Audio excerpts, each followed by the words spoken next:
দাদা, আমি তো বিধবা হয়ে গেলাম। প্রিয়াঙ্কা যখন এই কথাটি বলল, সকলের মনের বুকটা কেঁপে উঠল। কারণ এতদিন পরে তাদের মিল হয়েছে, সেই মিলের সুখটা আর সইল না। ভগবান ওদের সুখটা আর বেশি দিন থাকতে দিল না। কারণ আর সকলে বলছে না যে প্রিয়াঙ্কা সরকার নাকি হাত দেখাচ্ছে, হাসছে।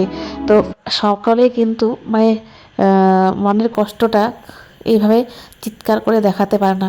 হয়তো ওর বুকের কষ্টটা ওই একমাত্র বুঝতে পারছে এই কথাটা। কারণ যতই হোক তার স্বামী, তার সন্তানের বাবা।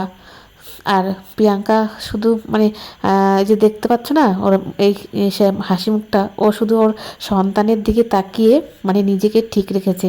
আর সকলে যে উল্টাপাল্টা ভাবছো, কমেন্ট করছো, এটা কিন্তু একদমই উচিত না। কারণ ও যদি এখন চিৎকার করে কান্নাকাটি করে, তাহলে তার ছেলে ও কি করবে?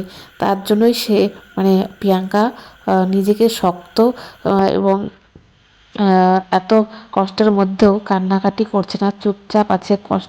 মুখে পাথর চাপা দিয়ে শুধু সন্তানের দিকে তাকিয়ে চুপচাপ আছে। আর তোমরা সকলেই উল্টাপাল্টা কমেন্ট করছো। একজনের মুখের আকৃতি আর তার মুখের ফেস দেখে তোমরা কি করে সবটা জাজ করতে পারছো?